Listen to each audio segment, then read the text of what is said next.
তুমি কি কখনো খেয়াল করেছ একই ক্লাসে বসে একই টিচারের কাছে পড়ে একই বই ব্যবহার করেও কেউ টপার হয়, কেউ শুধু পাশ করে, আর কেউ আবার প্রতিদিন নিজেকে প্রশ্ন করে আমি কেন পারছি না? এই প্রশ্নটাই আজকের ভিডিওর শুরু। কারণ আজ আমরা এমন কিছু সত্য কথা বলবো যেগুলো কোনো বইতে লেখা নেই, কিন্তু এই কথাগুলো বুঝতে পারলেই তুমি বুঝে যাবে টপাররা আলাদা না, তাদের চিন্তাভাবনাই আলাদা। বেশিরভাগ মানুষ ভাবে টপার মানেই জন্মগত মেধাবী, খুব বুদ্ধিমান বা জিনিয়াস কেউ, কিন্তু বাস্তবতা হলো অধিকাংশ টপার সাধারণ মানুষই। তাদের আলাদা করে যে জিনিসটা, সেটা হলো তারা কিভাবে ভাবে, কিভাবে সিদ্ধান্ত নেয় এবং কিভাবে নিজের ওপর নিয়ন্ত্রণ রাখে। টপার হওয়া কোনো ম্যাজিক না, এটা একটা নির্দিষ্ট মানসিকতার ফল। টপার স্টুডেন্টরা খুব বুদ্ধিমান হয়, এই ধারণাটা ভুল। তারা আসলে খুব ইন্টেনশনাল, মানে তারা উদ্দেশ্য নিয়ে পড়ে। একজন সাধারণ স্টুডেন্ট পড়ে কারণ পরীক্ষা সামনে, আর একজন টপার পড়ে কারণ সে জানে এই পড়াটা তাকে কোথায় নিয়ে যাবে। উদ্দেশ্য থাকলে ক্লান্তি কম লাগে আর পড়াশোনা বোঝা মনে হয় না। টপারদের মাথার ভেতর একটা জিনিস খুব পরিষ্কার, আমি কি হতে চাই। কেউ ডাক্তার হতে চায়, কেউ ইঞ্জিনিয়ার, কেউ স্কলারশিপ পেতে চায়, কেউ পরিবারের মুখে হাসি আনতে চায়। লক্ষ্য যাই হোক, কিন্তু সেটা পরিষ্কার। আর লক্ষ্য পরিষ্কার হলে মন ছড়িয়ে যায় না, ফোকাস তৈরি হয়।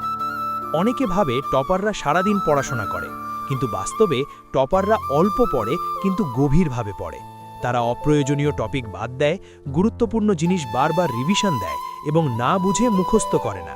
তারা জানে সব পড়া দরকার নেই, দরকার ঠিক জায়গায় ঠিক পড়া। টপাররা সময়ের মূল্য বোঝে, তারা জানে সময় একবার চলে গেলে আর ফেরে না, তাই তারা অকারণে ফোন স্ক্রল করে না, অপ্রয়োজনীয় আড্ডায় সময় নষ্ট করে না। তারা আনন্দ করে, কিন্তু দায়িত্ব শেষ করে আনন্দ করে। এই ব্যালেন্সটাই তাদের আলাদা করে তোলে। একজন টপার যখন পড়ে, সে সত্যি পড়ে, ফোন সাইলেন্ট থাকে, মন অন্য জায়গায় থাকে না। আর একজন সাধারণ স্টুডেন্ট পড়ার পাশাপাশি নোটিফিকেশন দেখে, রিপ্লাই দেয়, চিন্তা করে। এই ছোট ছোট বিভ্রান্তিই বড় পার্থক্য তৈরি করে। টপাররাও ফেল করে, ভুল করে, কম নম্বর পায়, কিন্তু তারা ব্যর্থতাকে নিজের পরিচয় বানায় না। তারা ব্যর্থতাকে ডেটা হিসেবে দেখে, কোথায় ভুল হয়েছে, কেন হয়েছে, পরের বার কি ঠিক করতে হবে। এই প্রশ্নগুলোই তাদের সামনে এগিয়ে নেয়। মোটিভেশন সবসময় থাকে না, এটা টপাররা জানে, তাই তারা মোটিভেশনের উপর নির্ভর করে না, তারা নির্ভর করে সেলফ ডিসিপ্লিনের উপর। মন না চাইলেও তারা পড়ে, ক্লান্ত থাকলেও চেষ্টা করে, কারণ তারা জানে অনুভূতি বদলায় কিন্তু অভ্যেস ভবিষ্যৎ বানায়। টপাররা নিজেকে অন্যের সাথে তুলনা করে না, তারা আজকে নিজের কালকের ভার্সনের সাথে তুলনা করে।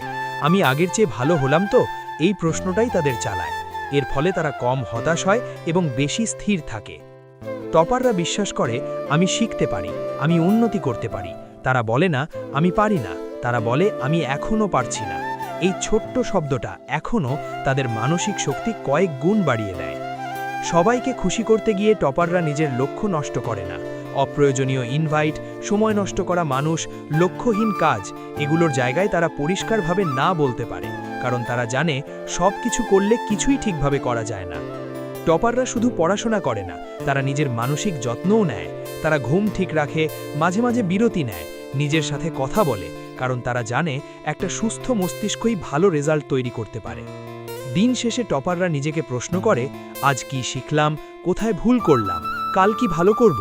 এই দৈনিক রিভিউ করার অভ্যাসটাই তাদের ধীরে ধীরে অসাধারণ করে তোলে।